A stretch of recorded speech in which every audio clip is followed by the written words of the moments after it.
রহমতুল্লাহি ওয়া বারাকাতুহু। ধনরাজপুরের বাবুল সাহেব বড়ই জমিদার ও শিক্ষিত ব্যক্তি।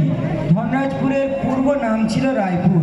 বাবুল সাহেব তা বদল করে নিজের জমিদারির স্বার্থে ধনরাজপুর নাম দেন। আর কেনই বা নাম পরিবর্তন হবে না? কি নেই সাহেবে? অতি মনোরম প্রাসাদের চারিদিকে বাগান, রং বেরঙের ফুল ও ফল, নানা রকম মনমাহিনী সবুজায়নের দৃশ্য, প্রাসাদের সুদৃশ্য পাঁচিলের ভিতরে সাজানো মূল্যবান মূল্যবান গাড়ির লাইন, প্রাসাদের সিংহদুয়ারে রাইফেলদার দুইজন পাহারাদার, চাকর বাকর কর্মচারীর যেন মেলা। বাবুল সাহেবের একটিমাত্র পুত্র বান্টি এবং 4টি কন্যা সন্তান, জেবা, সুমাইয়া, রেনেসা, ফারমিদা। প্রত্যেক সন্তানকে তিনি উচ্চশিক্ষায় শিক্ষিত করেছেন। কিন্তু দুঃখের বিষয়, প্রত্যেক সন্তান উচ্চশিক্ষা লাভ করে নিজ নিজ কর্মের ক্ষেত্রে বসবাস করে। বাবার কাছে আর কেউ নেই। বাবুল সাহেবের একমাত্র পুত্র বান্টি ব্যারিস্টারি পড়ার সুবাদে বিলাতে গিয়ে বিবাহ করে আর ফিরে আসেনি। কিছুদিন পর বাবুল সাহেবের পরম আদরের স্ত্রীও মারা যায়। এভাবে বাবুল সাহেবের একাকী জীবনের 70 বছর কেটে যায়। একদিন গ্রামের মসজিদ থেকে বহিরাগত আমির সাহেবের আপ্রাণ চেষ্টার মাধ্যমে বাবুল সাহেব এক চিল্লা দিলে বাড়ি ফিরে শয্যাশায়ী হয়ে অসুস্থ হয়ে পড়ে। বাবার অসুস্থতার খবর শুনে সমস্ত কন্যা সন্তানরা বাবার বাড়ি এসে বাবার শিউরে বসে অধ্যাপক কন্যা সুমাইয়া জিজ্ঞাসা করছে, hello daddy, how are you? বাবা কিছু বলছে না দেখে মাস্টার কন্যা বলছে, ড্যাডি নাও ভেরি সিরিয়াস।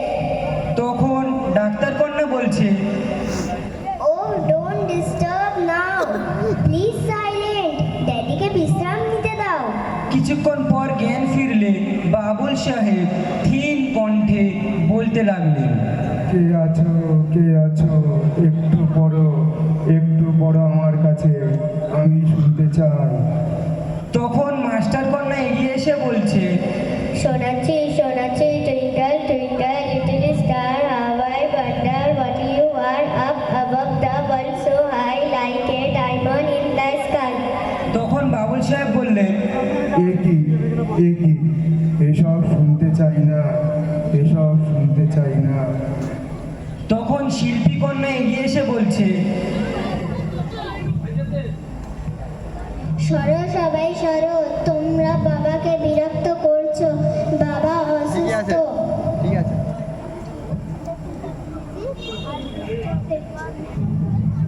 সরো সবাই সরো, তোমরা বাবাকে বিরক্ত করছো, বাবা অসুস্থ। তোমার এই ইংরাজি কবিতা বাবার কি এখন ভালো লাগবে? ওনার ভালো লাগার জন্য আমি পড়ছি।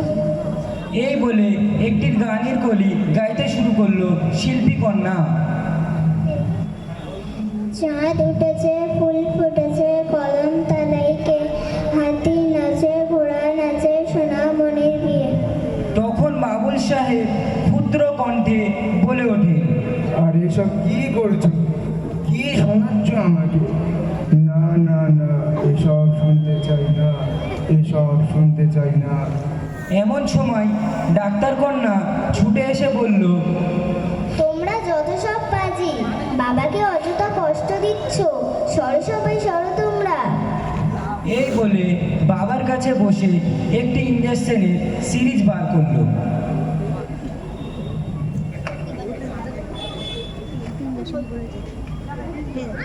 कुंदन बोले हेडसेट माया से दे, हेडसेट माया से दे, माया से दे, माया से। এবং কিছু ওষুধ খাওয়ানোর চেষ্টা করলো।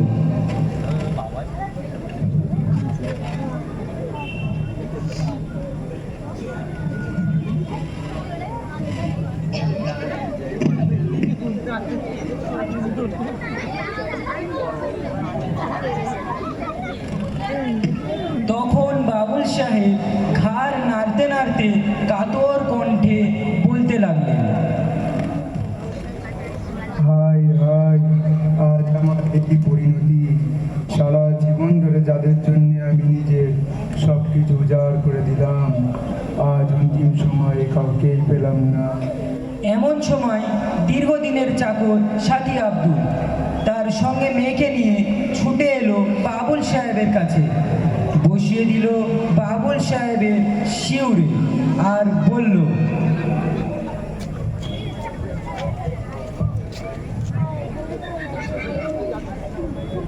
মা নাইসিয়া, একটু পড়ো তোমার চাচা জানের কাছে।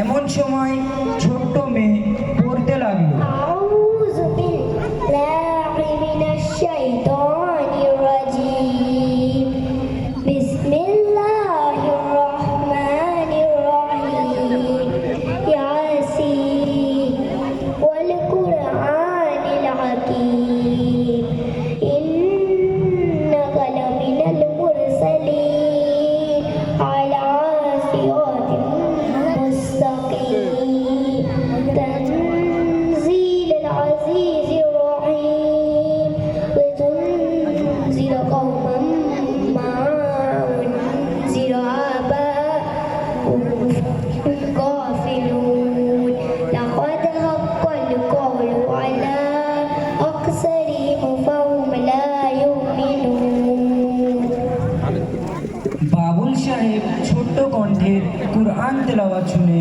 অশ্রু ভরা নয়নে ক্রন্দনরত হয়ে আফসোসের ছন্দে বলতে লাগলেন, কে মা তুমি আমার অন্তিম লগ্নের স্বাদ পূরণ করলে? কে মা তুমি?